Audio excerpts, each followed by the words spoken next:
أعوذ بالله من الشيطان الرجيم. بسم الله الرحمن الرحيم. وقالت اليهود عزير ابن الله وقالت النصارى المسيح ابن الله ذلك قولهم بأفواههم يظاهرون قول الذين كفروا من قبل قاتلهم الله أنى يؤفكون. اتخذوا أحبارهم ورهبانهم أربابا من دون الله والمسيح ابن مريم وما أمروا إلا ليعبدوا الله مخلصين وما أمروا إلا ليعبدوا إلها واحدا لا إله إلا هو سبحانه عما يشركون. صدق اللہ العظیم. سورہ توبہ کی یہ دو آیتیں، آیت نمبر 30 اور آیت نمبر 31 میں نے آپ کے سامنے تلاوت کی ہے. یہ دو آیتیں ہیں. ان دو آیتوں میں اللہ تبارک و تعالیٰ نے یہودیت اور مسیحیت کا جو تضاد ہے، ان کے عقیدے کا، ان کی فکر کا، ان کی سوچ کا، اس تضاد کا ذکر کیا ہے. ان کے بگاڑ کا تذکرہ کیا ہے، جس بگاڑ میں وہ شریک رہے اور جس بگاڑ کی وجہ سے انہوں نے اپنے مذہب کو اور اپنے عقیدے کو پورے طور پر شرک میں مبتلا کر لیا. ایک طرف انہوں نے حضرت عیسیٰ علیہ السلام کو اللہ کا بیٹا مانا، دوسری طرف یہودیوں نے حضرت عزیر کو اللہ کا بیٹا مانا. تو اس طرح یہ دونوں مذاہب، جبکہ دونوں انبیاء کرام اللہ کے برگزیدہ بندے تھے، اللہ کے منتخب بندے تھے، اور وہ عبدیت خالص اللہ کے لیے تھی، جس کو یہاں پر پورے طور پر تذکرہ کیا گیا ہے. میں سب سے پہلے ان آیات کا ترجمہ آپ کے سامنے پیش کروں گا اور انہی کی روشنی میں چند باتیں آپ سے ذکر کروں گا. کیونکہ یہ جو مہینہ چل رہا ہے، آج 26 دسمبر کا دن ہے اور 25 دسمبر کا دن عیسائیوں کے نزدیک بڑا مقدس دن مانا جاتا ہے، اور ان کے عقیدے کے مطابق حضرت عیسیٰ علیہ السلام یہ اللہ کے نبی ہونے کے ساتھ ساتھ یہ اللہ کے بیٹے بھی ہیں. یہ ایک ایسا عقیدہ ہے جس کو قرآن مجید نے صرف اس کی نفی نہیں کی، بلکہ سخت تنبیہ کی، اور اس سخت تنبیہ کے نتیجے میں اللہ تبارک و تعالیٰ نے ان کے مشرکانہ اور باطلانہ عقائد پر بڑی ضرب کاری لگائی ہے. میں آپ کے سامنے ان باطلانہ عقائد کی روشنی میں چند باتیں ذکر کروں گا. قرآن مجید کی ان آیات میں اللہ رب العزت ارشاد فرما رہے ہیں، اعوذ باللہ من الشیطان الرجیم. میں پناہ مانگتا ہوں اللہ کی شیطان مردود سے. شروع کرتا ہوں اللہ کے نام سے جو بڑا مہربان اور نہایت رحم کرنے والا ہے. یہودی کہتے ہیں کہ عزیر اللہ کے بیٹے ہیں. یہودی کہتے ہیں وقالت الیہود عزیر ابن اللہ. یہودیوں کا یہ عقیدہ ہے. یہودی یہ کہتے ہیں کہ حضرت عزیر اللہ کے بیٹے ہیں، اور عیسائی کہتے ہیں کہ حضرت مسیح اور حضرت عیسیٰ مسیح اللہ کے بیٹے ہیں. یہ بے حقیقت باتیں ہیں جو وہ اپنی زبانوں سے نکالتے ہیں. اس کا حقیقت سے کوئی تعلق نہیں. یہ بے حقیقت باتیں ہیں جو وہ اپنی زبانوں سے نکالتے ہیں ان لوگوں کی دیکھا دیکھی جو ان سے پہلے کفر میں مبتلا تھے. یظاہرون قول الذین کفروا. ان لوگوں کی دیکھا دیکھی کرتے ہیں جو ان سے پہلے کفر میں مبتلا تھے. قاتلہم اللہ انا یؤفکون. اللہ کی مار ہو ان پر، اللہ کی سخت سرزنش ہو ان پر. یہ کہاں بہکے جا رہے ہیں؟ کیوں دھوکہ کھا رہے ہیں؟ قاتلہم اللہ، اللہ کی مار ہو ان پر، یہ کیوں دھوکہ کھا رہے ہیں؟ اور دوسری آیت میں پھر ارشاد فرمایا جا رہا ہے کہ انہوں نے اپنے علماء اور درویشوں کو اللہ کے سوا معبود بنا لیا. اتخذوا احبارهم ورهبانهم اربابا من دون اللہ. ان لوگوں نے اللہ کو چھوڑ کر اپنے پادریوں کو، اپنے پوپ کو اور اپنے دھرم گروؤں کو اور اپنے پیشواؤں کو معبود بنا لیا۔ اتخذوا احبارهم ورهبانهم اربابا من دون اللہ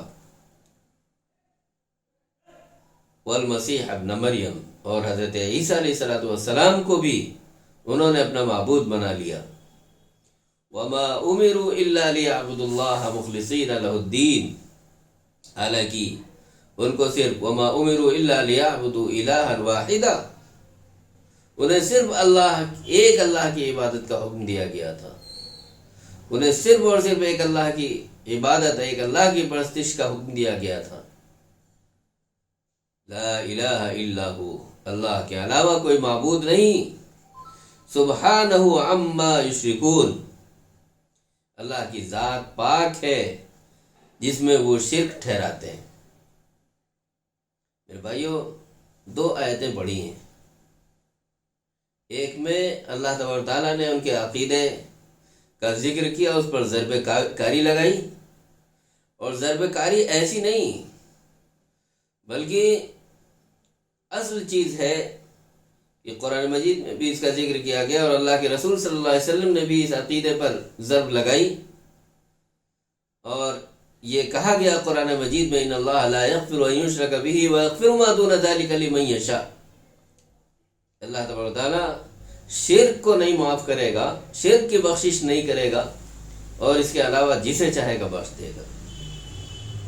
اللہ کے ساتھ شریک ٹھہرانا، وہ چاہے کسی بھی درجے میں ہو، چاہے صوفیہ کو ان کے شریک ٹھہرایا جائے، چاہے اولیاء کو ان کے شریک ٹھہرایا جائے، چاہے بزرگان دین کو ان کے شریک ٹھہرایا جائے، ان کو مقدس مانا جائے، ان کو مبرہ مانا جائے، اور ان کو درجہ دیا جائے جو درجہ صرف اللہ کو دینا چاہیے، تو ایسی صورت میں یہ شرک ہے، کھلا ہوا شرک ہے، اور پھر اس کی معافی نہیں ہے۔ ان اللہ لا یغفر ان یشرک بہ ویغفر ما دون ذلک، بہت سخت الفاظ میں یہاں پر کہا گیا کہ انہوں نے، یہودیوں نے حضرت عزیر کو اللہ کا بیٹا کہا، عیسائیوں نے حضرت عیسیٰ کو، ابن مریم کو اللہ کا بیٹا کہا،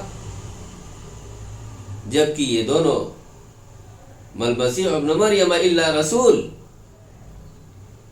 مسیح ابن مریم، عیسیٰ ابن مریم صرف اور صرف اللہ کے رسول ہیں، اللہ کے بندے ہیں۔ تو یہ کوئی معمولی بات نہیں ہے، اللہ کے ساتھ شرک ٹھہرانا اور اللہ کے ساتھ شریک بنانا اور اللہ کی صفات میں کسی کو برابر ٹھہرانا، یہ کوئی معمولی بات نہیں ہے کہ اسے معاف کر دیا جائے، یا اس عقیدے کے ساتھ کوئی بھی رہے۔ اس دور کی بات ہے کہ انبیاء اکرام کو وہ درجہ دیا گیا، آج کے دور میں اولیاء اکرام اور بزرگان دین کو وہی درجہ دیا جاتا ہے، صوفیاء اعظام کو وہی درجہ دیا جا رہا ہے۔ تو جو لوگ بھی اس طرح کا کام کرتے ہیں، وہ چاہے بزرگان دین کی نسبت سے کریں، اولیاء کرام کی نسبت سے کریں، اگر ان کو اس طرح کے تقدس کا درجہ دیا جاتا ہے جو اللہ کی صفات میں شامل ہے، تو یقیناً یہ اللہ کے ساتھ شرک کرنا ہوا، اور اللہ کے نزدیک شرک کی کوئی معافی نہیں ہے۔ کہا گیا قاتلہم اللہ، بہت معمولی بات نہیں ہے، بلکہ کہا گیا قاتلہم اللہ، اللہ ان سے قتال کرنے والا ہے، اللہ کی مار ان پر پڑ رہی ہے۔ یہ کہاں بہکے جا رہے ہیں؟ کس کے بہکاوے میں آ رہے ہیں؟ یہ کوئی معمولی یہودیت، حضرت عیسیٰ علیہ السلام، حضرت عزیر کا جو زمانہ ہے وہ حضرت عیسیٰ علیہ السلام سے تقریباً 450 سال پہلے کا ہے، اور حضور اکرم صلی اللہ علیہ وسلم سے تقریباً 570 سال پہلے حضرت عیسیٰ علیہ السلام کی پیدائش ہوتی ہے۔ لیکن آپ یہ سمجھیے کہ 1000 سال کی مدت میں یہودیت اور عیسائیت کہاں کھو گئی تھی، کہاں اس نے پورا اپنا عقیدہ بدل لیا تھا، کس طرح وہ شرک میں مبتلا ہو گئی تھی، کس طرح اس نے اپنی شکل و صورت کو پورے طور پر بدل دیا تھا۔ اسی لیے کہا گیا قرآن مجید کے تعلق سے لا یاتیہ الباطل من بین یدیہ ولا من خلفہ، یہ ایسی کتاب ہے جس میں کسی طرح کوئی تبدیلی نہیں ہو سکتی، جس میں کسی طرح باطل کی آمیزش نہیں ہو سکتی، جس میں کسی طرح کوئی خرافات کی بات نہیں ہو سکتی۔ تو دوسری جو آیت کہی گئی وہ آج کے زمانے سے اور بہت تفصیلی طور پر بات کرنے والی ہے۔ آج کے زمانے پر بھی اس کا انطباق ہوتا ہے، آج کے حالات پر بھی اس کا انطباق ہوتا ہے۔ آج کے جو حالات ہیں یا آج کا جو دور ہے کہ ہم اگر کسی کو تقدس کا درجہ دے رہے ہیں تو ہم بھی وہی کام کر رہے ہیں جو یہودیوں نے کیا تھا، جو عیسائیوں نے کیا تھا۔ عیسائیت میں جو تبدیلی آئی تھی، عیسائیت کے جو درجے بالکل انتہا پسندی تک پہنچ چکے تھے، یا عیسائیت کے اندر جو خرابیاں آئی تھیں، وہی خرابیاں آج اسلام کے فالوورز میں بھی آ رہی ہیں، اسلام کے ماننے والوں میں بھی آ رہی ہیں۔ آج گروپ بندی کا نتیجہ یہ ہے کہ اسلام کا جو تشخص ہے، اسلام کا جو امتیاز ہے، یا قرآنی جو تعلیمات ہیں، وہ کہیں نہ کہیں بیک فٹ پر جا رہی ہیں۔ اللہ کے رسول صلی اللہ علیہ وسلم کی تعلیمات بیک فٹ پر جا رہی ہیں، اور ہم نے کچھ ہستیوں کو، کچھ شخصیتوں کو وہ مقدس درجہ دے دیا ہے کہ جو انبیاء کرام کا تھا، جو اولیاء کرام کا تھا، صوفیاء اعظام کا تھا۔